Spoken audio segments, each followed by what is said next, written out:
Just points-wise, it looks like, the offense did great, 44 points and whatnot, just to the random person looking at it. But it's kind of, I know at the beginning you said offense still needed to work on some things. So kind of talk about that and what you guys are focusing on this week. Well, I think some of the things we need to work on are things that are tough to fix during the course of a game, because I think the continuity thing is the number one thing we need to work on. And we don't have continuity in who plays and who practices. And I think that in an offense that is based so much on timing, both the pass game and the run game, that we're just not. I don't think we're in sync.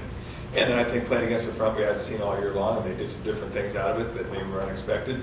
We hadn't had to deal with that you had to deal with along the way. Give them some credit for that. I think they did some things that disrupted us as well, but I think we did some things that disrupted our performance.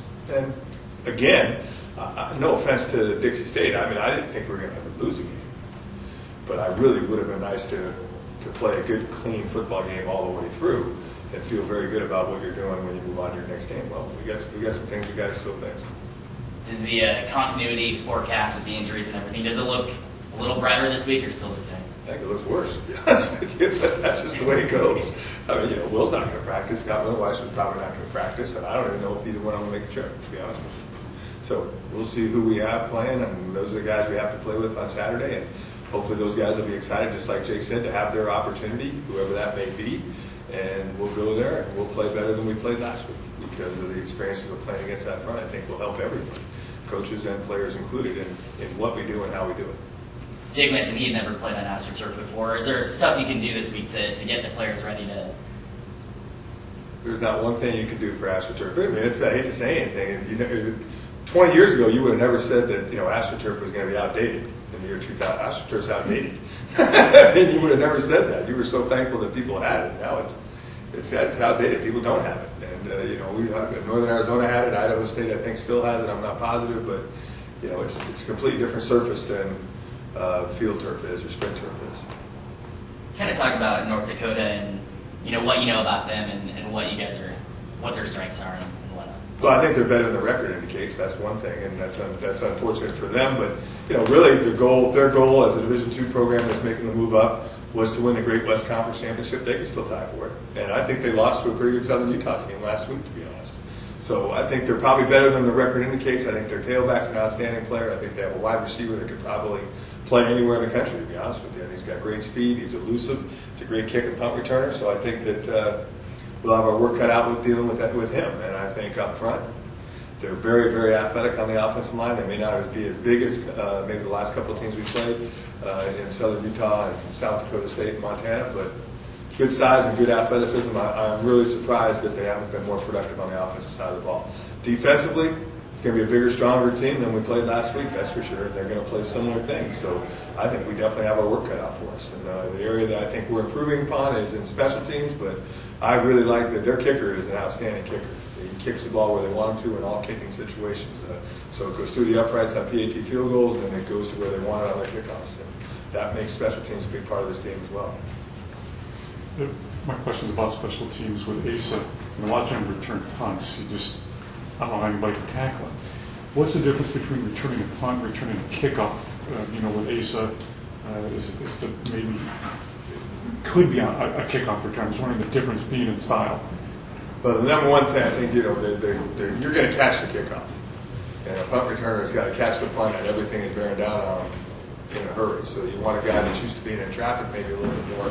And Ace is used to being that, being back in the secondary with people around him in the secondary. It's just different than he is the guy that's going to catch a football. Ace is very good with football. I mean, he was a very productive offensive player in high school. And you want to put a productive player back there that has great hands.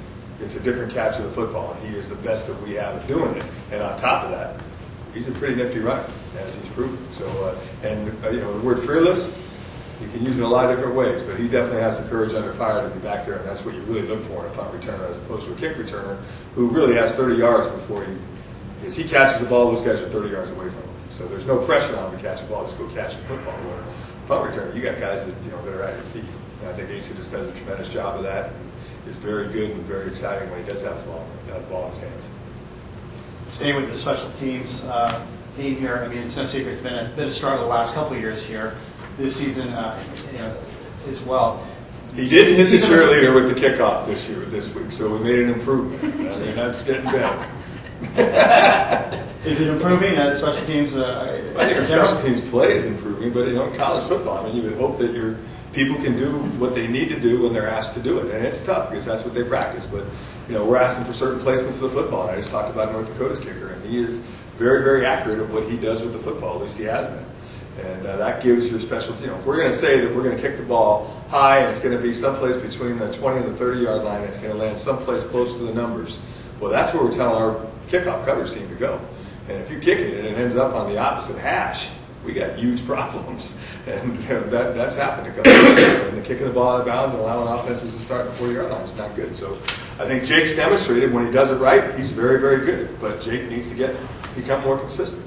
And then, we missed an extra point the other night. You hate to point to Southern Utah or University of Wisconsin or wherever you want to point to, but that point against a good team is extremely important, and I think in college football should be a gimme. So you got to protect it, you got to snap it, you got to hold it, and you got to kick it, and it should be a point every single time that you do it. I don't think you should miss one. And practice, I mean, he can go 20 out of 20, so there's no reason he should miss one in a game. And Chris will work on that and get better. And I think he has been fairly consistent for the most part this year. So hopefully that was just one lapse that is correct. The road trip to North Dakota, it sounds like it's going to be kind of a bear to get there. I mean, teams have to do it. Teams have to do it when they come out to play you guys. I mean, how much of a drain is it to have to fly somewhere, a bus, like several hours, and get to a place that's fairly remote? I mean, is that a concern of yours this week? Well, I mean, I mentioned it to the team yesterday. I think the best way to explain that is I said, okay, we got a tough trip. And Carlton Gillespie raised his hand and said, just answer me one question. How many multiple plane rides do we have? And I said, none. And he goes, no problem.